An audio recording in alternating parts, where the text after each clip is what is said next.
Buenas tardes, es domingo 20 de noviembre, son 20 y algo, pasadito, 20 Pasadito. pasadito. Estamos en Crónica Digital, analizando la semana política, junto a Juan Andrés Lagos, periodista, integrante de la Comisión Política del Partido Comunista de Chile, y como siempre, o como casi siempre, vamos a iniciar con un textito poético que esta vez va a ser, eh, bueno, va a ser una provocación clara, abierta, directa, cada uno lo entenderá a su gusto, ¿no? Y que tiene que ver también con una serie de situaciones que se están viviendo en América Latina y en Chile, por cierto. QEPD. Aquí yace Osvaldo Romo, torturador. Llegaré al nicho solo, poco importa. Cárguenme los muertos que quieran. Estoy orgulloso. Yo, héroe y maldito, cierro la boca. Transité por los juzgados dando explicaciones, mientras los cerca de 2000 agentes de la DINA me verán por las pantallas bebiendo una cerveza y rascándose el ombligo.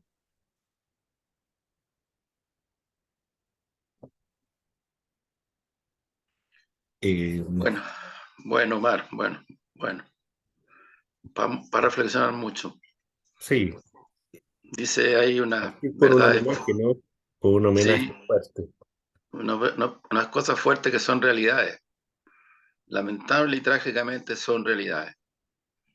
No son, yo diría, ni siquiera metáforas, porque la mayoría de los agentes que formaron la DINA y después la CNI, la mayoría, no digo todos, pero la mayoría están en absoluta impunidad, absoluta, no relativa, absoluta. Esa es la triste y trágica historia de Chile que jamás vamos a aceptar, jamás. No sé si alguien lo querrá aceptar o dirá es la transición que nos tocó vivir, pero no es mi caso ni creo que sea el tuyo. Con mucho respeto lo digo más, porque además son cuestiones, como lo hemos dicho otras veces, que son temas de futuro, absolutamente de futuro. Eso es muy importante. Nosotros no miramos para atrás. Lo que hacemos es hacer presente cuando se rescata la historia.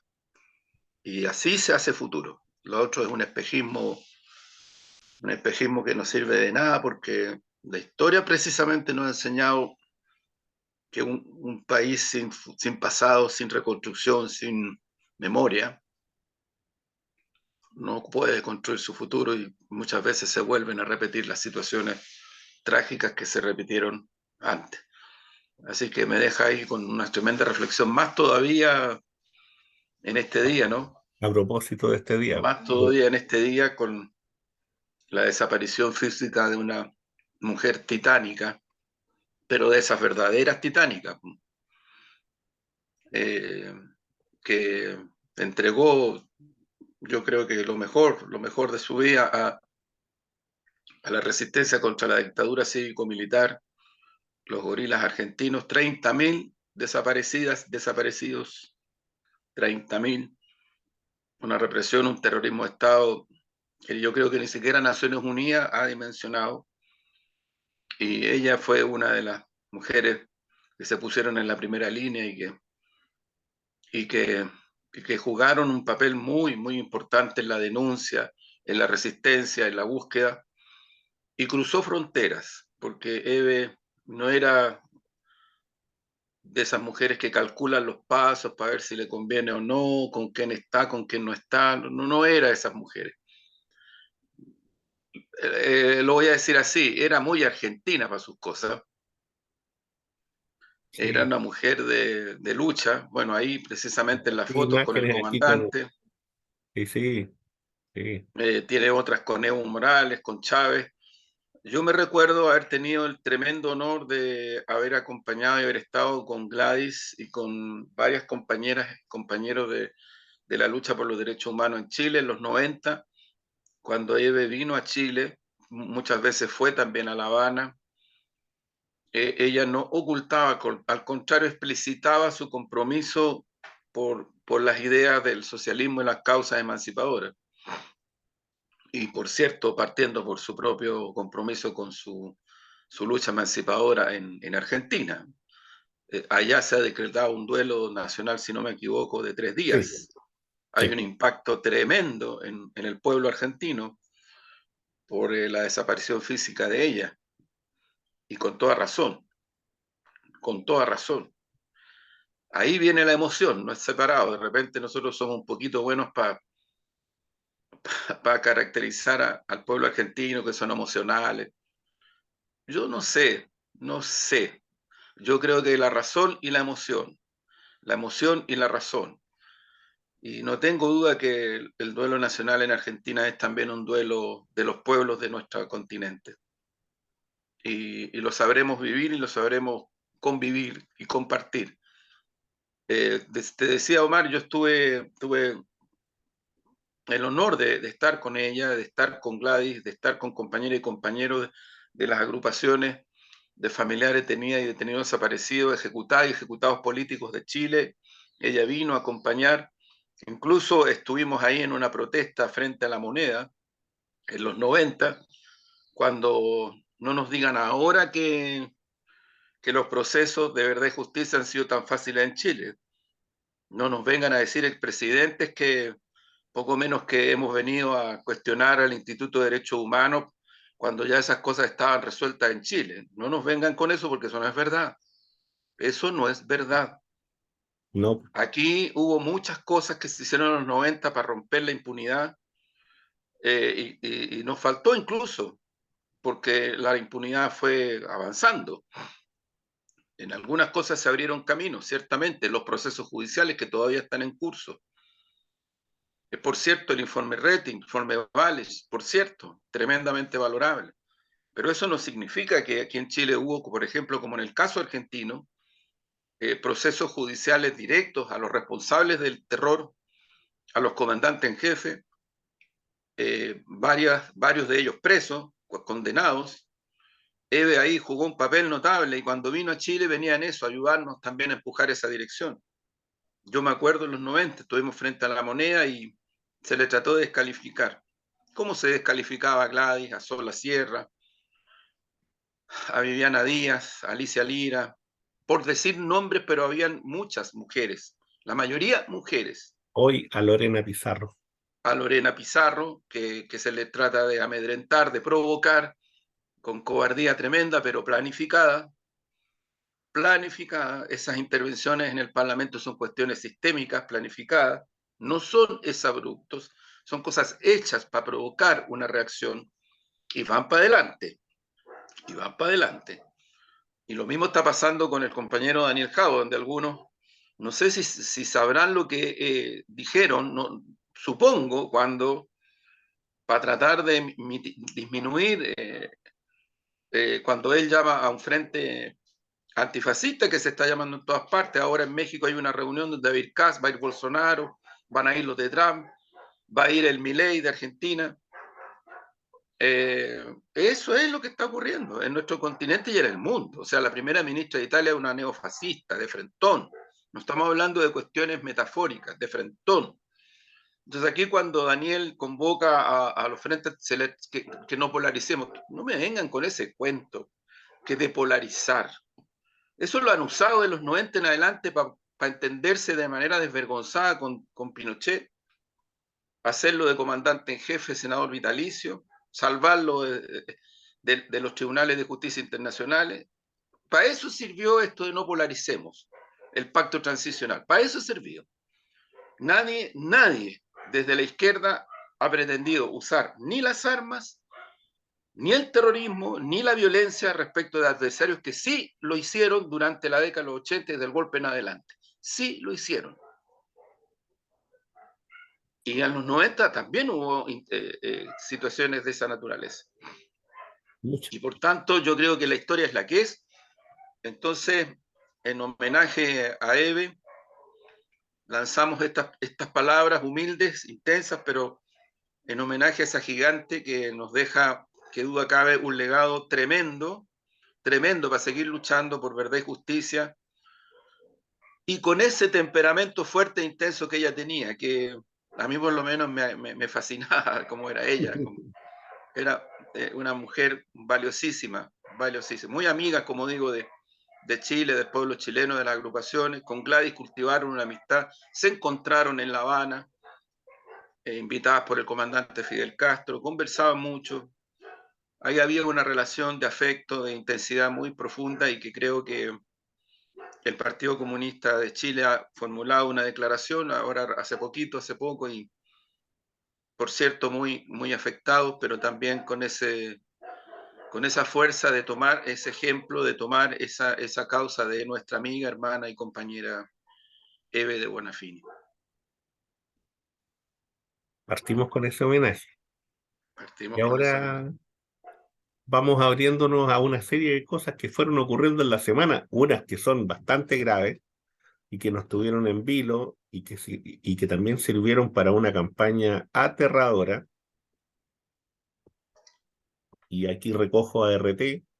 Polonia y Ucrania trataron de provocar un enfrentamiento directo entre Rusia y la OTAN. Denuncia Moscú ante la ONU. El representante ruso indicó que cuando el presidente de Ucrania, Vladimir Zelensky, culpó a Moscú, era imposible que desconociera que precisamente los misiles ucranianos lanzados por el sistema de defensa antiaérea habían alcanzado el territorio de Polonia. De acuerdo a sus palabras, esto significa que se trata no solo de desinformación deliberada, sino de un intento consciente de involucrar a la OTAN en un enfrentamiento directo con Rusia.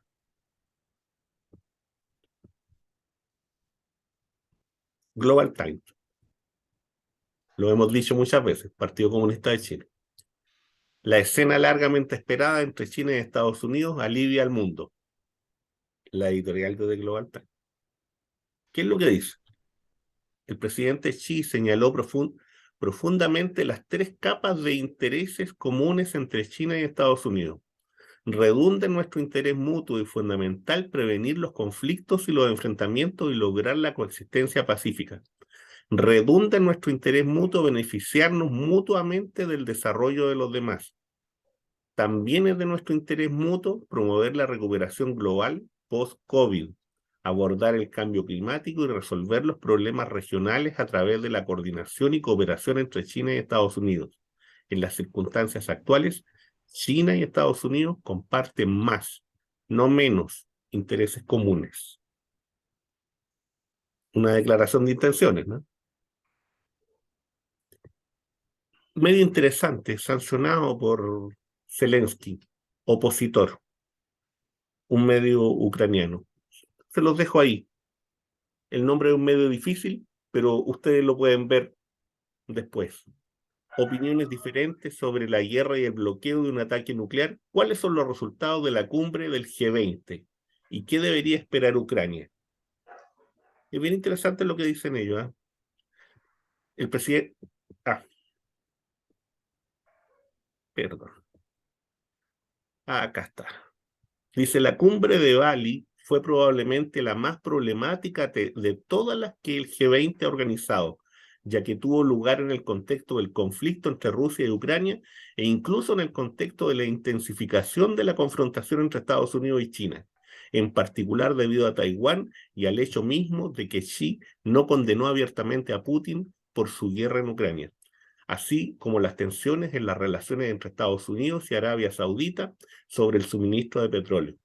La guerra en Ucrania ha profundizado la brecha, y esto es muy importante, entre las principales economías del grupo de los 7, incluidos Estados Unidos, Reino Unido, Alemania y Francia, y el llamado sur global, países menos desarrollados que tienen menos herramientas para combatir la escasez de alimentos y energía, los efectos del cambio climático y la pobreza. Esta división se manifestó plenamente en Bali en algunos sectores hoy descontentos porque, en su opinión, los estados más grandes no están haciendo lo suficiente para hacer frente a estos desafíos.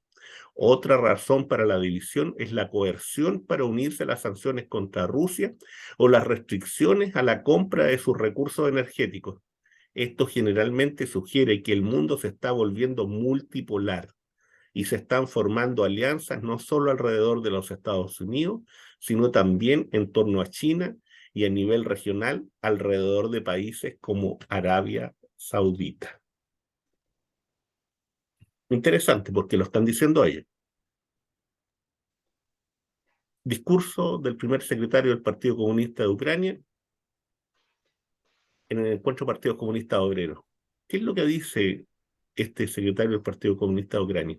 Dentro de un discurso que es más grande, ¿no? En nuestra opinión, la guerra en Donbass contra el régimen de Kiev debe considerarse como una lucha de liberación nacional. En esencia, una guerra por la independencia del régimen fascista en el poder, por el derecho del pueblo a hablar su lengua materna y no seguir la ruta antirrusa impuesta por los Estados Unidos.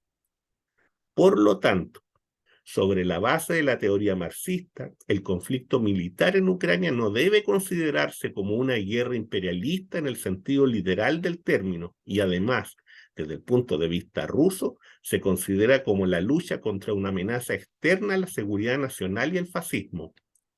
Todos somos conscientes de que la milicia popular de Donbass no pudo resistir al ejército ucraniano de muchos miles de personas equipadas con armas extranjeras, por lo que su derrota conduciría inevitablemente a la destrucción total de la población de habla rusa, muchos de los cuales eran ciudadanos de Rusia.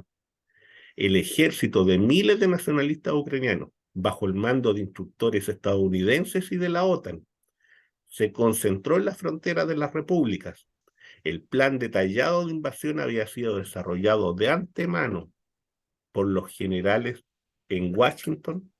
Todos estaban esperando la orden. Y la última, bueno, la comentamos al principio. La muerte, ¿no es cierto?, de Eve Bonafé. Eso como una mirada general, ¿no?, de lo que está ocurriendo a nivel internacional. Hay muchas otras cosas más, ¿no? Pero me parece que esas están en el centro, sobre todo el manejo comunicacional con el tema, ¿no es cierto?, de, este, de estos misiles que caen en Polonia y que la verdad es que las primeras horas, como fue transmitido por lo menos en Chile y en otros lugares, era escalofriante, ¿no? Para decirlo Bueno, menos. Omar, Casi abusivo. no, no, absolutamente, lo hemos dicho y yo creo que hay que reiterarlo. Esto confirma que lo que hemos planteado, hay que decirlo con mucha certeza. Nosotros en Chile tenemos una hegemonía mediática que está bajo la lógica de la línea de mensaje de la guerra psicológica que está desplegando el imperialismo norteamericano en todo el mundo, pero en su patio trasero, lógicamente. Y esta hegemonía mediática se mueve en esa línea de contenido, en esa línea de mensaje. Fíjate que antes que ocurriera lo que tú señalaste, nosotros estábamos en el programa y nosotros lanzamos la hipótesis que terminó siendo totalmente certera, porque en ese momento era una hipótesis de trabajo, pero en el contexto del análisis lo pusimos así, para que tampoco nadie dijera, están tirando cosas, ¿te acuerdas? Teorías Sí. conspirativas, todo esto con lo cual descalifican muchas veces en Chile las realidades, reales, las realidades reales. Cuando nosotros estábamos en ese programa, lo que ocurrió fue ese día la acción de terrorismo en la capital de Turquía, Sí, por con la cierto. muerte de varias personas y decenas de personas heridas y heridos. Un atentado que fue cerca de la sede del consulado ruso en Turquía. Y previo a eso estaba la declaración del presidente de Turquía, que decíamos, no es menor, porque en esa declaración el presidente de Turquía por primera vez señala claramente que es Occidente, Estados Unidos y la OTAN, los que están generando una acción en contra de Rusia, que Rusia lo que hace es resistir. sus palabras son casi literales lo que estoy diciendo. Y no pasaron muchas horas y viene este atentado brutal. Y nosotros levantamos la hipótesis de que esto venía dentro del marco de las operaciones de terrorismo que está realizando hace rato Estados Unidos y la OTAN. Hace rato, esto no es nuevo. Acá ya se dieron luces respecto del intento de matar a la vicepresidenta de Argentina, pero tampoco es tan nuevo. O sea, miremos la historia de nuestra región. Omar Torrijos, los intentos por matar al comandante Fidel Castro, los intentos por matar a Evo Morales cuando se produjo el golpe de Estado, que lo salvó no la diplomacia en el aire, no seamos tan así, lo salvó la acción directa de México, de Argentina, que lo sacaron junto con García Linera, bajo una protección que era para salvarle la vida, porque lo querían matar, derechamente. Bueno, y nosotros, nuestra historia en Chile, que recién estábamos hablando de Evo Bonafini, estábamos hablando de los asesinatos que se han cometido en Chile, de las desapariciones, las ejecuciones. Entonces, ¿cuál es la realidad y cuál es el sentido de oblicuar esa realidad? Bueno, horas después que el presidente Erdogan dice esto, horas después nosotros levantamos esta hipótesis, pero bueno, dice después el primer ministro turco que él tiene claro quiénes fueron los que hicieron este atentado. Y no lo dice oblicuando, como aquí utiliza mucho la élite criolla, de los tres poderes del Estado y la privada un poquito menos, pero ya vamos a hablar de eso, pero también son un poquito así. No, ¿qué dice el primer ministro cuando rechaza, y esto, amigas y amigos que ya van y que bueno, que se conecten centenares de personas que están conectándose a nuestro espacio, y lo hemos dicho otras veces, a nosotros nos interesa que opinen, que critiquen, no estamos buscando que levanten bandera y todos felices y forrados en torno a lo que decimos, no, no es nuestra idea es aportar un análisis propositivo, crítico, pero que bueno, que se, se den el esfuerzo de escucharnos y vernos por La los paciencia. contenidos, por los contenidos, por los Claro. contenidos, no por ninguna otra cosa, los contenidos. Bueno, cierro el paréntesis, pero ¿qué dice el primero? Es un asunto muy de fondo que aquí prácticamente yo creo que no sé si algún medio lo difundió, no sé. Es impresionante, Omar. El primer ministro turco dice, yo no acepto las condolencias del gobierno norteamericano. Sí, Y dice algo tremendo, porque es cuando el asesino va al lugar del asesinato. sí, pues, no, Tal cual, lo estoy fuerte. diciendo literalmente. Y ahora entonces sigue la dinámica. Han habido varias reuniones globales en estos días donde se han ido generando lógicas de disposición, de correlaciones. Esto fue en ese contexto y viene entonces lo que tú señalas que es el atentado desde Ucrania hacia Polonia. Es que eso es, el atentado es desde Ucrania hacia Polonia, con víctimas fatales, con heridas y con heridos. Y ahora, hace poco, Alemania oficialmente le informa a Polonia que, entre comillas, se trató de un error técnico, fíjate, error técnico. O sea, yo lo que creo es que lo grave de esto es que ya no hay ni una posibilidad de no considerar el tema de fondo, que es lo que dice Erdogan. Antes nosotros citábamos al Papa, ahora lo dice Erdogan, el presidente de Turquía. El imperialismo norteamericano, Estados Unidos, la OTAN, los países eurocentristas, están metidos con todo en la guerra contra Rusia. Con soldadesca, con atentados, con sus aparatos de inteligencia, de guerra psicológica, desplegados en todo el planeta, sancionando a quien se les ponga por delante. Es una cuestión tremenda.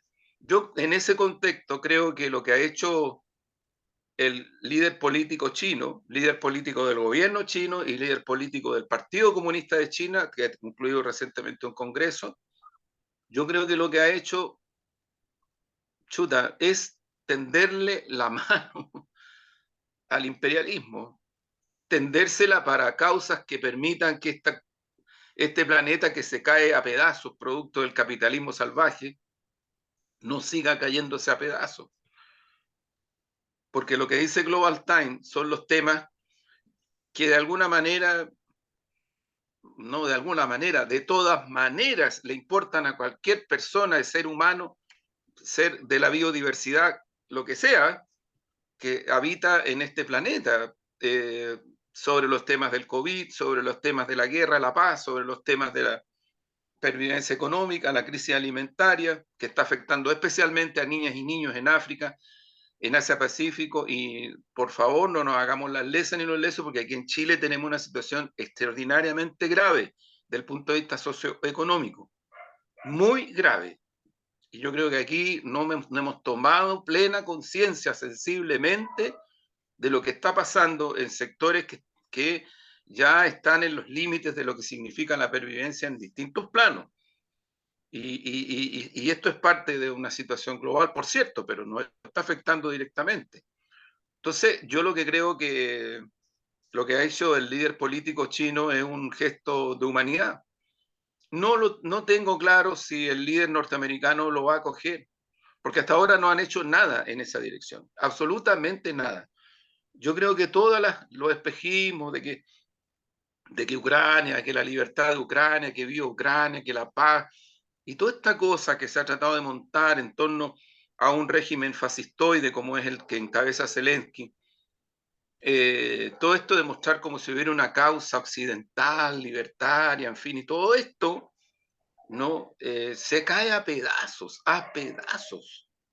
Y se cae, sabes, Omar, que a mí lo que me preocupa es que además se cae, pero los que podrían tomar más conciencia más rápidamente de que por ahí no va la cosa. Apoyar al régimen de Zelensky no es el camino, menos para países como el nuestro.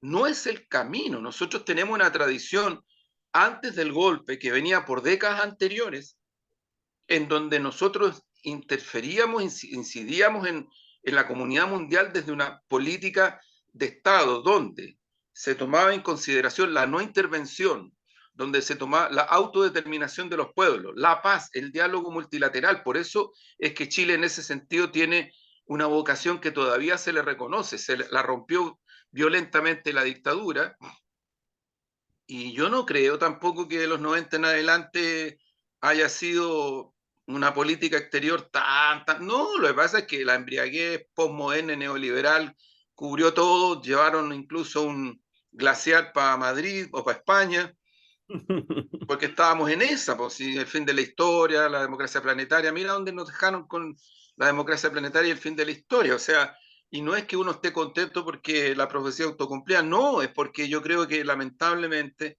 lo único que puede salvar al planeta es superar este capitalismo salvaje, brutal, que literalmente dispara, produce miseria, genera situaciones.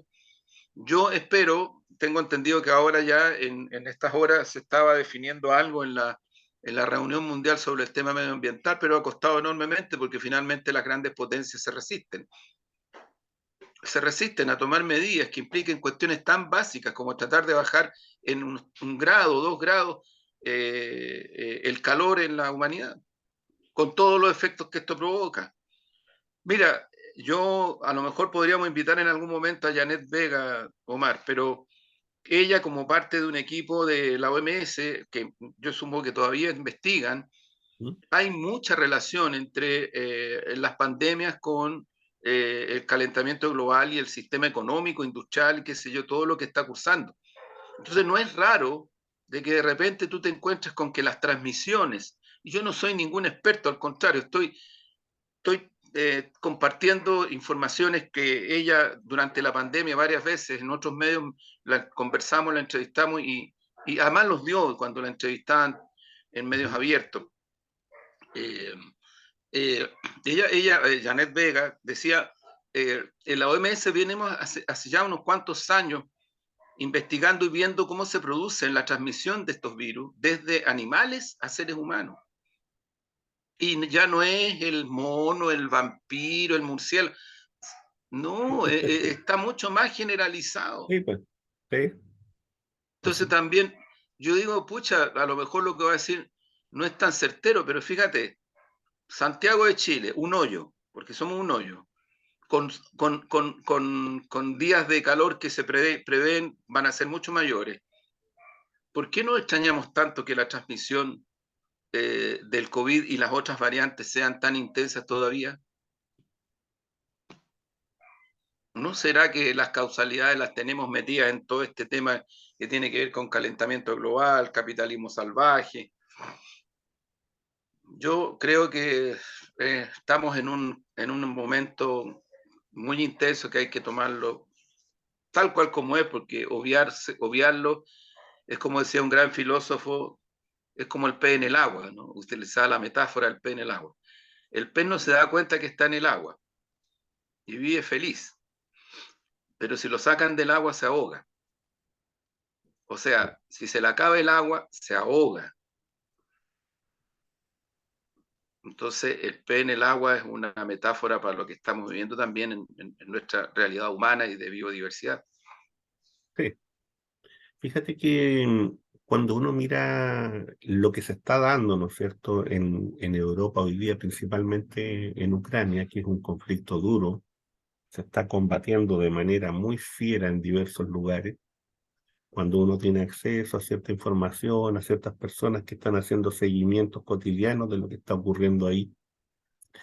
En el programa anterior nosotros dijimos que se venían seguramente situaciones que fueran muy complejas desde el punto de vista militar, y así, de una u otra manera, fueron sucediendo al alero, ¿no es cierto?, de nuevos bombardeos que apuntan, ¿no es cierto?, a golpear infraestructura crítica, infraestructura militar, y por tanto a la capacidad, ¿no es cierto?, de reacción, en este caso del ejército ucraniano.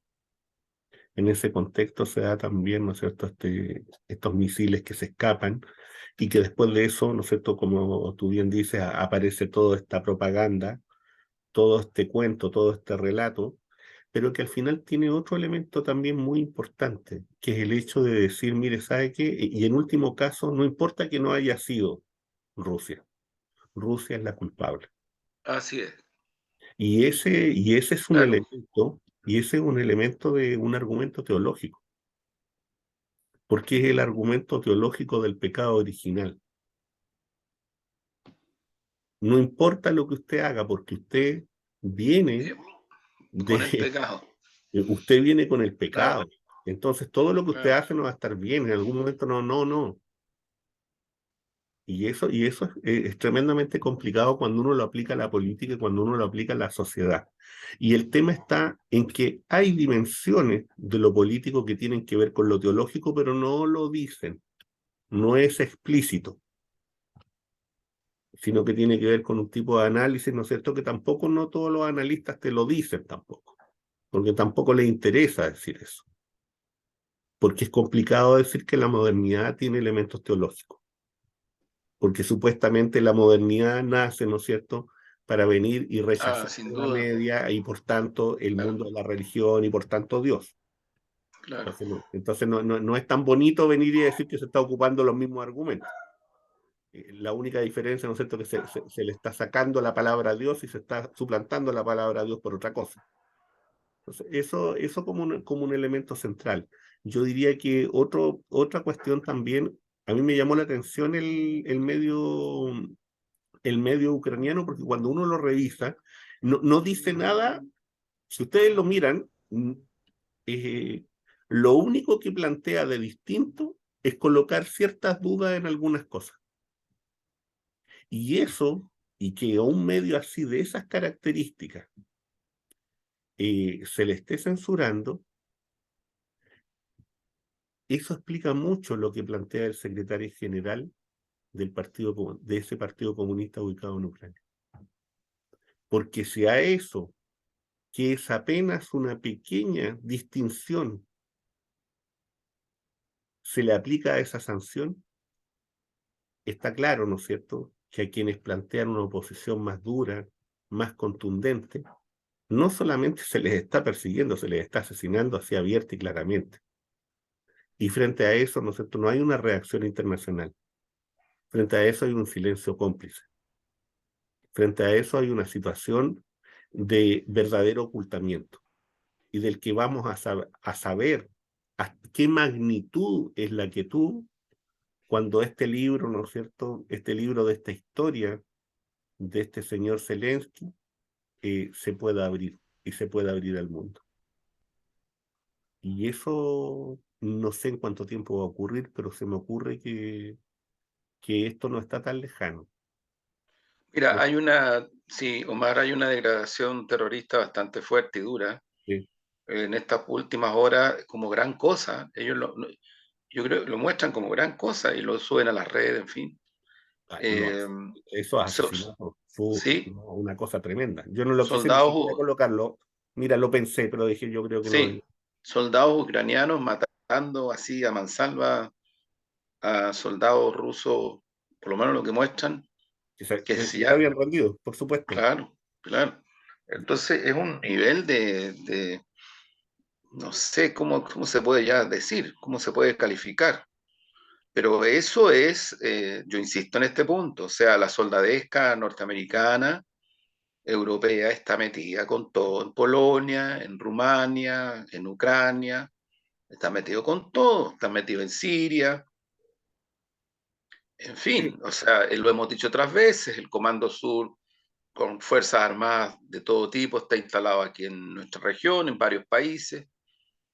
La generala jefasa de ese Comando Sur ha venido 2 veces a Chile y lo ha explicitado, su preocupación por China, por el litio, en fin, o sea, ese es el mundo real. Yo creo que frente...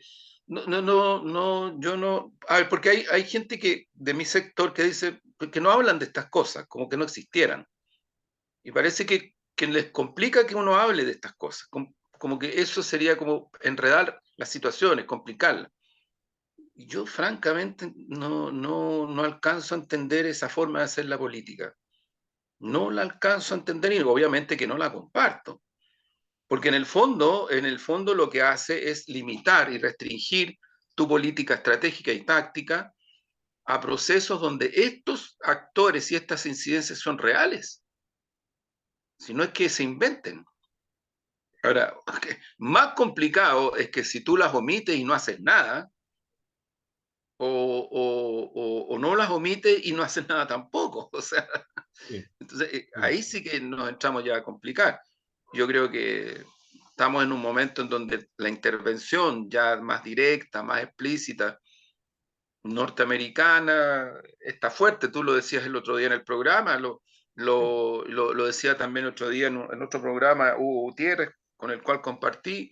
Ujú, Están las empresas transnacionales que controlan el negocio de las pensiones en Chile, están abriéndole camino para apelar a Estados Unidos porque quieren reclamar por la forma como se le está tratando en Chile a propósito de esta reforma, que es un gran paso significativo, pero es un primer paso. No es el desmantelamiento del sistema de negocio completo, no lo es. Pero reaccionan así. Entonces, cuando hablamos de intervención, yo diría que tampoco se trata de andar, mira, no se trata de andar, ¿cómo decir? Andar generando situaciones con las cuales tú después no tienes fuerza ni correlaciones para enfrentarlas, pero muy distinto es cuando tú las omites. Eso es muy distinto. Fíjate que hay una cosa y un paralelo que es bastante preocupante y que tiene que ver con Chile para hacer la bajada en forma directa. Este secretario del Partido Comunista de este sector de Ucrania, o de esta república declarada independiente, eh, plantea que habla de la glorificación del nazismo, habla de una serie de elementos que están ahí eh, y que son tremendamente peligrosos, ¿no es cierto?, desde el punto de vista de la dimensión de la comunicación, pero también de la tergiversación de la historia, porque eso va acompañado también de la eliminación de monumentos, de la eliminación, ¿no es cierto?, de el nazifascismo en lo que fue y en lo que es. Y hoy día nosotros vemos en Chile también una cierta glorificación, un cierto espíritu de amenaza, un cierto espíritu de persecución hoy día contra algunos sectores, ¿no es cierto?, que están dentro de lo que es el Partido Comunista, pero que evidentemente se amplía mucho más en la medida, ¿no es cierto?, que se hace esta acción simbólica de dejar sin recursos a organizaciones de derechos humanos, a fundaciones que están preocupadas de la memoria histórica, a fundaciones que están preocupadas, ¿no es cierto?, de buscar todavía a familiares que son Es detenidos que, y Omar, desaparecidos. mira, Eso es muy duro. es que sabes lo que, claro, es que además, Omar, yo te insisto, esto es un tema de presente y de futuro. Cuidado con Sí, disminuir la importancia. Mira, pongamos las cosas en el contexto, como lo hemos intentado hacer otras veces, como lo hicimos respecto a propósito de las declaraciones del presidente de Turquía, lo que pasó y lo que pasó sí. después, la amenaza terrorista norteamericana, que el primer ministro de Turquía se los dice en su cara, digamos, Ujú. ¿no? El atentado en la capital de Turquía. ¿Qué es lo que está ocurriendo en este momento en Chile? En este momento, mira, para que contextualicemos. Hay hay una definición del programa de gobierno del presidente Boric, al cual respaldamos las dos coaliciones, ya, las dos coaliciones, no una sola. Y yo creo que ahí también hay que tener cuidado porque de repente los análisis se tensionan las diferencias, pero yo diría, hay un acuerdo táctico explícito de las dos coaliciones respecto al programa. Y eso es lo que hay que empujar para adelante. Yo creo que eso es parte de una realización. Bien, estamos a meses de que empiece a recordarse en Chile los 50 años del golpe. 50 años. A meses. A meses. Luego, en el plan de gobierno, en el programa de gobierno, está algo que el presidente Boris en su cuenta, en su primera cadena nacional, en el Parlamento, reafirma respecto de un plan de búsqueda de detenidas y detenidos desaparecidos. Un plan de búsqueda.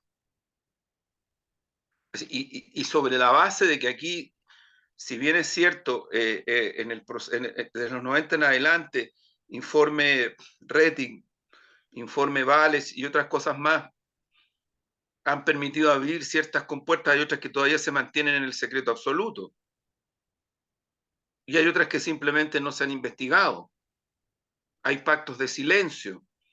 Podríamos invitar en los próximos días, los próximos programas, a Lorena Pizarro, en fin, a Alicia Lira y otras personas, a Francisco Esteves, que fue hasta hace poco presidente del Museo de la Memoria. Aquí hay cosas que están pendientes y que se está tratando de abrir camino, no son cuestiones del pasado. Entonces tú tienes un proceso, fíjate, el plan de búsqueda es una cuestión que en la medida en que se abra camino y que no va a ser nada de fácil, porque intentos han habido, pero no han sido tan no es solo lo complejo que es en sí mismo, respecto de dónde están, qué pasó, qué fue de estas personas, de estas compañeras y compañeros, que gradualmente se fue reconociendo por distintas circunstancias, que sí, primero, efectivamente fueron detenidas y detenidos, porque hay que tener presente que en los primeros años de la dictadura se negaba la existencia de detenidas y detenidos desaparecidos. Sí. Sergio Díez, representante de la dictadura en Naciones Unidas, lo negaba sistemáticamente. Intentaron hacer creer con publicaciones y montaje en Argentina y en Brasil, Plan Cóndor de por medio, ojo, Plan Cóndor, que las propias investigaciones en Estados Unidos dejan en evidencia que sí estuvo metido Estados Unidos en ese Plan Cóndor. Entonces dejan ver, entre otras cosas, que hubo chilenas y chilenos que estaban detenidas y detenidos desaparecidos, que se mataban entre ellos, titular de la segunda, como perros, titular Sí. de la segunda, ¿no? En Argentina y en la cadena Globo, que nunca existió, perdón, no la cadena Globo, o Día creo que se llama, un medio que se publicó en Brasil por una vez para tratar de mostrar esto mismo. Se trataba de un montaje para tratar de dejar en evidencia de que aquí no habían detenidas y detenidos desaparecidos, y todas esas personas habían sido detenidas y detenidos desaparecidos en Chile. Después viene lo que se llamó retiro de televisores, año 1978. Mm. Retiro de televisores, que según la información dicha que se dispone, que han aparecido en procesos judiciales, implicó que una operación grandota que la dictadura hizo para tratar de nuevo de deshacerse de los cuerpos de las personas que habían sido detenidas y detenidos, desaparecidas y desaparecidos. Después viene la mesa de diálogo, avalada por los comandantes jefes del ejército, de la armada, de todo, y avalada por el gobierno, si yo no me equivoco, del presidente Lagos. Y ocurre que lo que queda ahí en evidencia los meses posteriores es que todo fue un montaje. Entregaron información falsa. Entregaron información falsa. Entonces, aquí en Chile, en rigor, no se ha hecho una realización con voluntad política de los poderes del Estado, incluidas las Fuerzas Armadas, para efectos de efectivamente avanzar en la línea de saber qué pasó con las detenidas, con los detenidos, desaparecidas y desaparecidos en Chile. ¿Qué pasó? Esa es una herida abierta, tremenda y terrible. Entonces, en este contexto, fíjate, cuando vamos a los 50 años, cuando se están haciendo estas reformas significativas, pero muy acotadas, cuando queda en evidencia de que el terrorismo de Estado en Chile fue para instalar una acumulación de capital financiero especulativo que terminó con todas las empresas, prácticamente el Estado en manos de grupos privados, tanto transnacionales como propios, criollos. Cuando pasó todo eso, y tú trataste de hacer una síntesis en los 90, donde, entre comillas, el desvarío había que superarlo con una política de consenso y de acuerdo y reconciliación, y con una democracia en la medida en lo posible, entonces tú obviamente lo que observas es que hay una línea de empuje en la dirección de evitar que estas cosas impliquen para la ciudadanía chilena en forma heterogénea tener elementos para saber qué pasó y para saber lo que puede ocurrir, lo que debería ocurrir en Chile hacia el futuro, desde lo que implica este hecho histórico, este hito histórico que es el golpe y lo que viene después, y lo que viene de los 90 en adelante.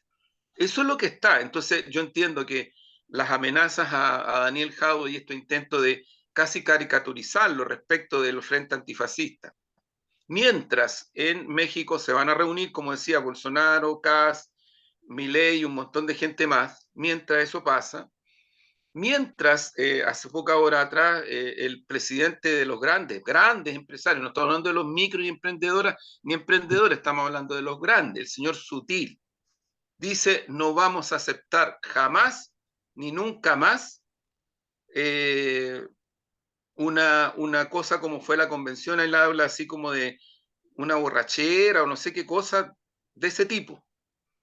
Es una descalificación brutal a lo que se hizo, que yo he escuchado gente de por acá, que el octubrismo, ¿no es cierto?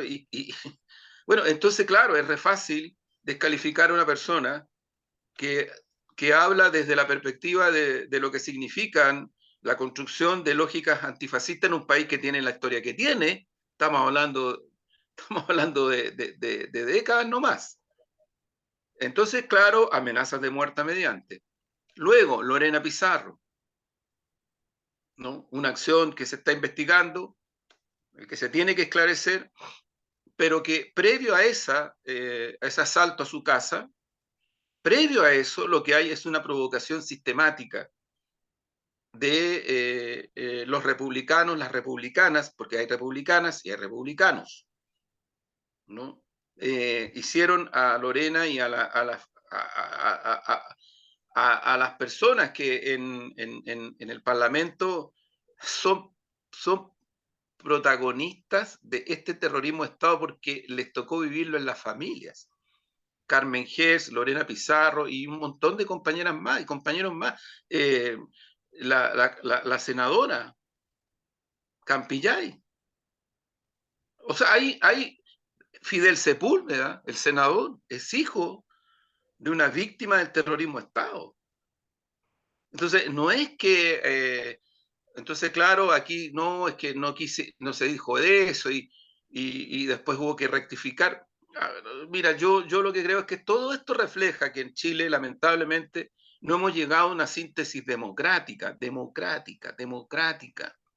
de lo que significa que tú simplemente cierras la puerta a la posibilidad siquiera, con lenguaje incluido, que tú puedas generar lógicas de violación a los derechos humanos. Eso no hemos logrado como síntesis.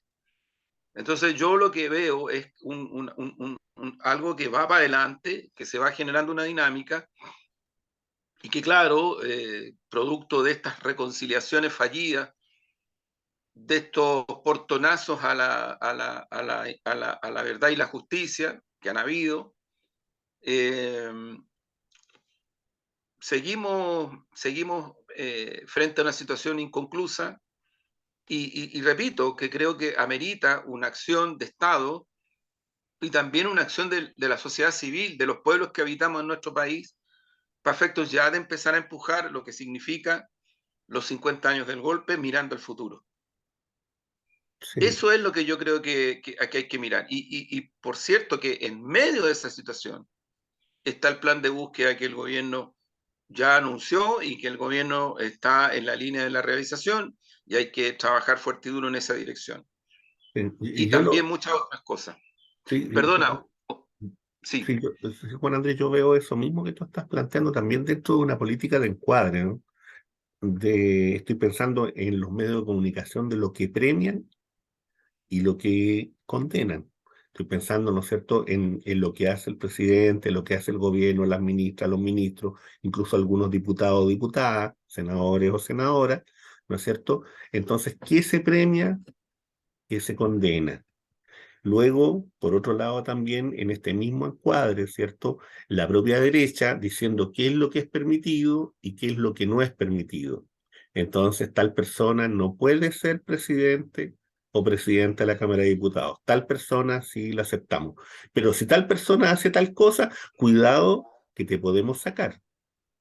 Cuidado que te podemos sacar. Pero ese encuadre también se da dentro de otro marco.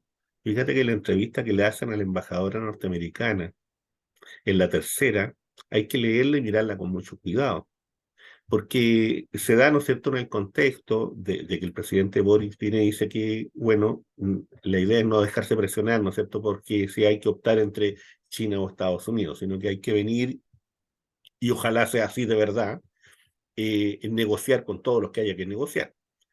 Eh, pero ella cuidadosamente viene y dice, mire, si aquí no nos estamos, no estamos dispuestos a presionar a nada, pero ella habla de esta idea de los valores comunes, de que Estados Unidos ofrece una alianza de valores comunes. Entonces uno tiene que preguntarse, ¿qué valores comunes habían cuando el Comando Sur alentó el golpe de Estado? ¿Qué valores comunes habían cuando desde la embajada norteamericana se entregaron las armas para el asesinato del general Snyder? ¿Qué valores comunes habían con los pueblos de América Latina cuando desataron la masacre con miles de detenidos desaparecidos, con miles de ejecutados políticos, de exiliados? ¿Qué valores comunes son esos? ¿De qué valores comunes estamos hablando? ¿Cuáles son esos? ¿Cuándo Estados Unidos va formalmente a pedir disculpas a los países de América Latina? ¿Cuándo formalmente va a responder económicamente de todo lo que eso significó?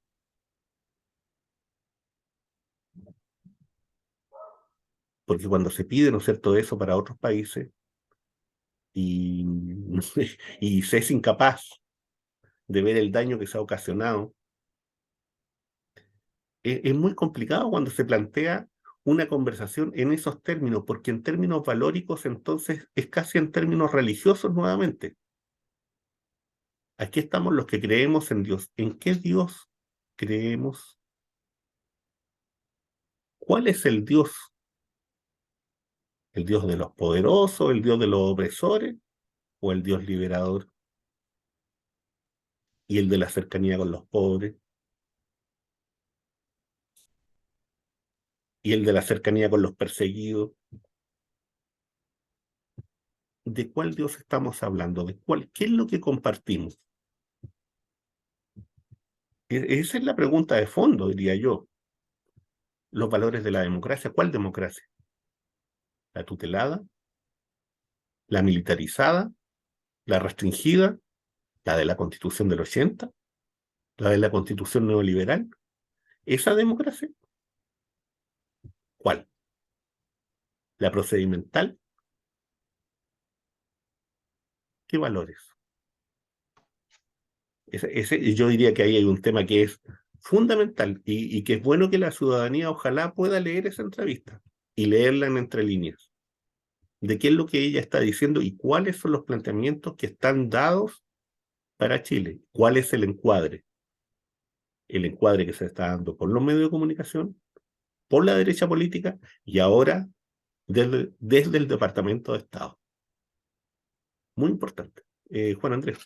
Sí, yo creo, mira, yo creo mucho, Omar, que nosotros cuando intentamos incorporar como lo que es esta incidencia política en Chile de Estados Unidos y de todos sus poderes, yo creo que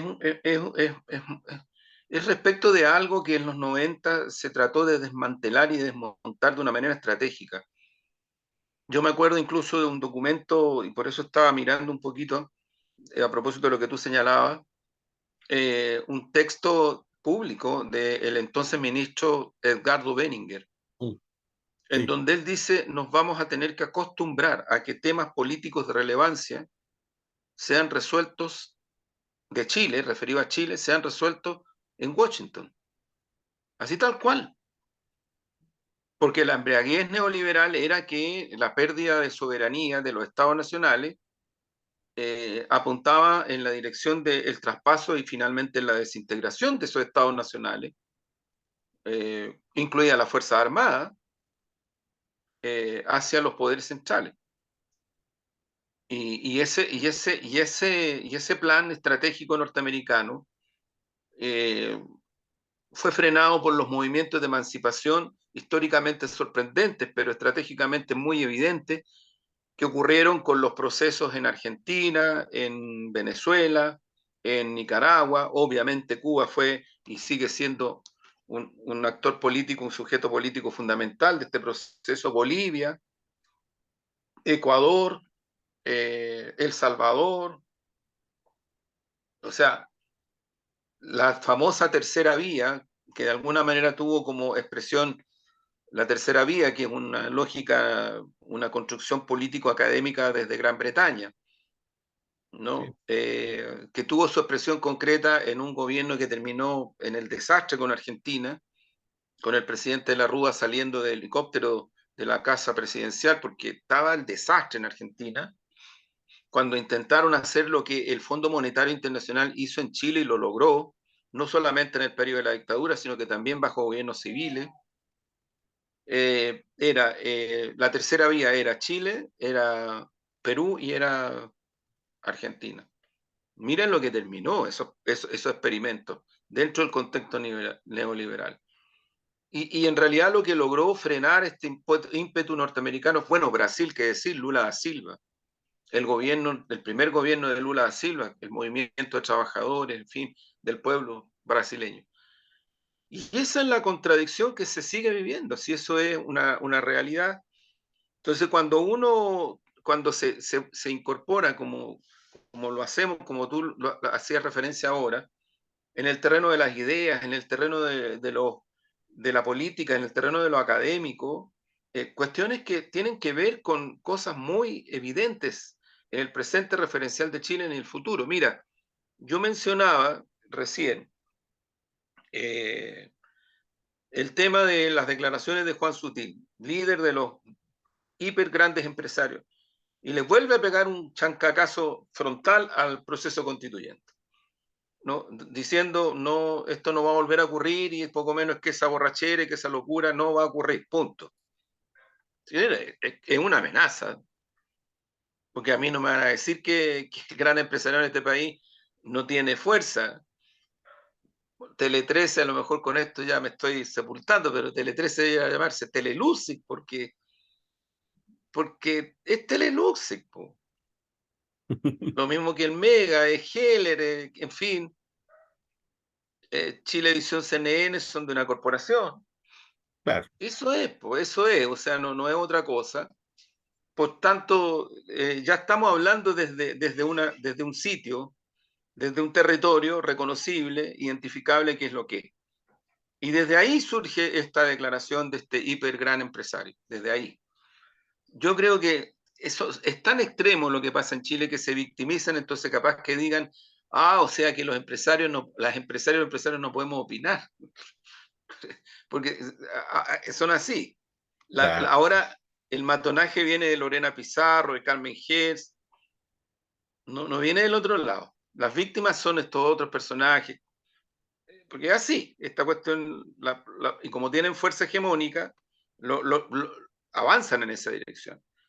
Pero hay una declaración y una entrevista también importante hoy día de Fernando Atria, que yo la sugiero, Ujú. no porque la comparta plenamente, sino que porque él dice dos cosas que a mí me parece importante considerar. Una, no es cierto, y eso es efectivamente demostrable por estudios cualitativos, que el rechazo fue un repudio a los contenidos del proyecto constituyente. Eso no es cierto.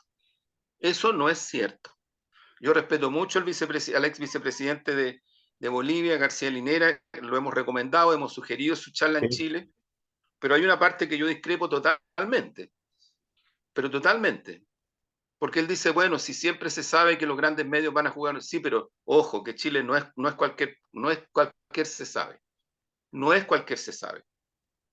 Dentro del contexto del laboratorio del capitalismo salvaje en Chile, el sistema mediático ha archiestudiado, investigado, es una mediación no de los medios solamente, es una mediación con la representación social, un poco lo que tú le pusiste a otro programa, Omar, La Caverna, el título Claro, creo, la política en la caverna. Política en la Caverna a propósito del reflejo, del espejo, Sí, en fin. Lo que ocurre es que la forma de contención que de los 90 en adelante se ha desarrollado y se ha desplegado en Chile es a partir de casi neutralizar totalmente la posibilidad siquiera de construcción de sujetos populares, que finalmente irrumpen igual, pero irrumpen como irrumpen. El estallido social, las redes sociales, 2011, las comunidades mapuches, medioambientalistas, feminismo, la revolución pingüina, irrumpen como irrumpen, ¿no? Generan grietas, fisuras, pero no es que el sistema político y menos el sistema mediático esté hecho de una manera plural desde el punto de vista de lo que es la construcción social de la realidad y de la construcción social del conocimiento. Entonces, yo creo que eso ahí pienso que con todo el aporte que hace el vicepresidente de Bolivia, García Linera, tremendo análisis que se hizo, pero yo ahí discrepo totalmente porque creo que no son mismas realidades. Yo me atrevería a decir que incluso en Chile este factor es mucho más fuerte que lo que en Estados Unidos.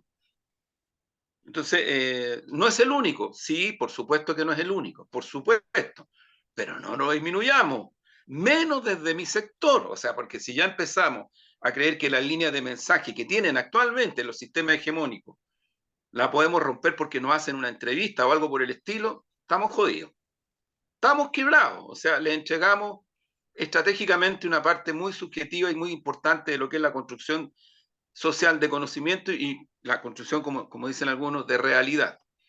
Pero dicho esto, mira, la entrevista de Fernando Atria, ¿por qué me parece interesante?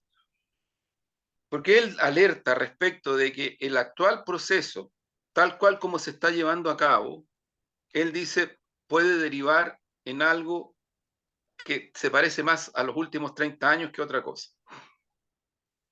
Y yo creo que algo de eso hay, porque lo que está haciendo la derecha es generar límites, límites, límites, límites, entre comillas, esto que pitucamente hablan de los bordes, pero eso es, en eso se está. Y yo creo que ahí la clave, con resultado del 4 de septiembre incluido, ojo, porque el resultado del 4 de septiembre fue el que fue, o sea, fue una derrota táctica importante, no menor. Obviarla también no tiene sentido. Pero ahí, para mi gusto, la clave es el ejercicio concreto de la soberanía popular. El ejercicio concreto de la soberanía popular, que significa consultar al pueblo finalmente respecto a cuestiones sustantivas en relación a dos cosas: quiénes redactan la futura constitución y quiénes componen esa convención o esa asamblea o ese cabildo, como se le está llamando.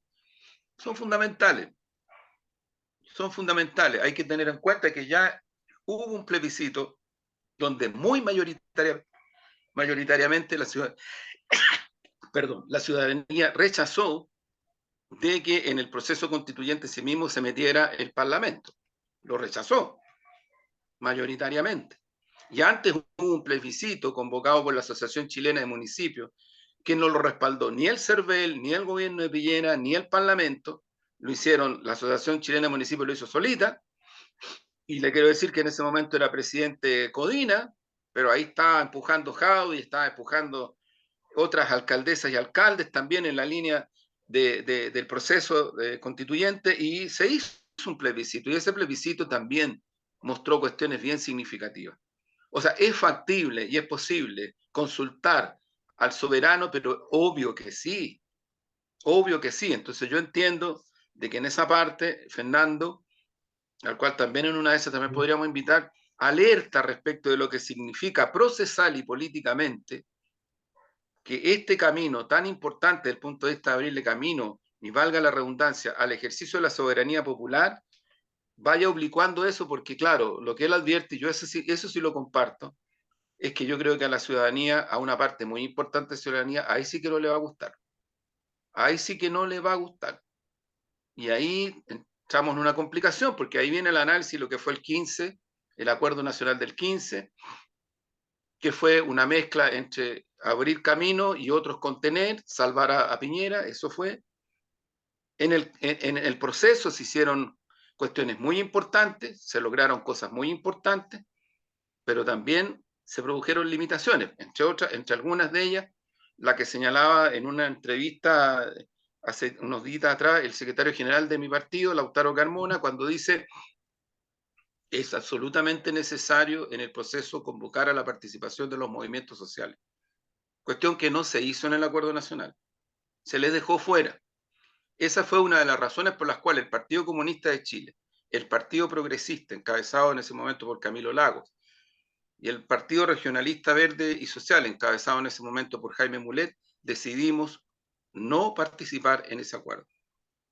Y eso es lo que ocurre también con fuerzas del Frente Amplio, que esa es la razón por la cual abandonan el Frente Amplio. Las cosas nunca son blanco y negro, es cierto. Tampoco se trataba de que, abrir trincheras y fisuras insalvables, pero cuidado también con no considerar estos factores que son parte de la realidad política y del proceso político chileno hasta hoy mismo en que estamos conversando, siendo las 9 de la noche y 16 minutos. Claro, fíjate que ya para ir cerrando, yo creo que hay un elemento que yo veo que las élites todavía no están completamente asimilando. Es cierto, es cierto que el flujo y que la fuerza que se desató el 18 de octubre, en cierta forma se aplacó a partir de la pandemia, a partir de los resultados de la propia elección, a partir de los resultados del 4 de septiembre, y a partir de la construcción de realidad desde la perspectiva, ¿no es cierto?, del tema de la seguridad. Y digo construcción de la realidad porque cuando tú generas situaciones que son complejas, porque no ejerciste control nunca, porque no fuiste capaz de colocar los puntos esenciales durante largos años, Y hoy día viene y dice, no, es que el gran problema nuestro es la delincuencia, es que el gran problema nuestro es el narcotráfico, pero tú durante 25 o 30 años no hiciste nada. Y hoy día vienes y dices que ese es el problema. Y lo colocas en el centro a través de los medios de comunicación y lo colocas en el centro en todos los debates. Entonces, tú vienes, generas el problema, lo colocas en el centro y dices que tienes una solución que es inexistente, porque no la tuviste antes, ni la vas a tener ahora. Lo que estás haciendo es cambiar el interés ciudadano, manipularlo una vez más. Lo que no significa que el fenómeno no exista. El fenómeno existe y es grave. El elemento central es que tú no has ido a analizar ni las causas, ni su desarrollo, ni por qué hoy tú lo colocas en el centro del debate, sin tener elementos importantes para poder salir de ello, porque no los tienes. Omar, mira, eso es tan importante lo que tú señalas. Mira, acaba de salir una encuesta que fue solicitada por perdón, por el Sí. Mercurio. Explicitan eso, además, o sea, Criteria dice, esta fue una encuesta que pidió el Mercurio, en donde aparece explícitamente que la ciudadanía, y Criteria no es cualquier institución, yo creo Ujú. que Criteria es una de las que estuvo muy cerca de lo que significó el resultado del 4, por ejemplo. Muy cerca. Junto con Pulso Ciudadano, si no me equivoco, que son parecidos, Ujú. tan en similitud. Pero bueno, ¿qué es lo que dice el estudio? Lo que dice el estudio es que la ciudadanía está inclinándose más porque se resuelvan los problemas de seguridad a costa de incluso, eh, de alguna manera, sacrificar libertades. Claro. Ahora, ¿qué es lo que ocurre? O sea, por eso es que es tan grave la descontextualización, Omar. Yo por eso te sigo en lo que tú planteas. Por eso es tan grave. Y por eso es que desde mi sector, cuando no hacemos el ejercicio de lo que significa contextualizar, hacer los procesos, mirar la dialéctica del presente y el pasado y la construcción de presente referencial desde el pasado mirando el futuro, que es uno de los tremendos aportes de la dialéctica marxista. Po. Yo no estoy hablando de versus la metafísica, po. No estoy Entonces, hablando estoy hablando, me yo, amparo en, pero ¿por sí, qué lo digo? Mira, desde los 90 en adelante, ¿qué hizo la derecha en Chile? Todas las derechas y otros sectores también, no derecha, que respaldaron el golpe. Ojo, porque no fue solo la derecha la que respaldó el golpe, no fue solo la derecha. ¿Qué es lo que hicieron? Empezaron a desarrollar una línea respecto de que la izquierda no está preocupada de combatir el crimen organizado, la delincuencia. En ese momento ni siquiera hablaban del narcotráfico, porque además el narcotráfico en la dimensión que entró en Chile entró bajo dictadura. Sí, aquí hay investigaciones y libros mediante que demuestran que la DINA y la CNI se mataban incluso entre ellos por controlar la entrada de coca a niveles impresionantes en el norte, impresionantes. Bueno, ¿qué es lo que hicieron de los 90 en adelante? Empezaron a decir de que la izquierda, que de lo único que se preocupaba era, fíjate, de la violación a los derechos humanos que no tienen ningún sustento, porque eso fue bajo un periodo de guerra contra los comunistas, no tienen ninguna capacidad de preocuparse de enfrentar estas situaciones, que no tenían ni siquiera la dimensión cercana a la que tienen hoy. Y le dieron a tal punto que incluso los gobiernos de la concertación, yo diría, se vieron enfrentados a esta situación y fue avanzando la derecha y una de las grandes cosas que logra que Piñera sea presidente de Chile es la gran consigna, delincuentes, narcotraficantes tienen los días contados. ¿Tú te recuerdas? sí, por supuesto. Consigna principal. Pero fíjate que ellos, ¿qué es lo que hicieron? Lo que hicieron fue levantar esta consigna para neutralizar las presiones, las demandas, las exigencias por verdad y justicia. Son cosas simultáneas las que han hecho. Es la forma que ellos han tenido de defenderse frente a eso y de atacar con esto. Entonces, ¿qué es lo que ocurre en la realidad? Que el gobierno de Piñera no demuestra mucha, ni siquiera poca voluntad política y los flagelos siguen creciendo.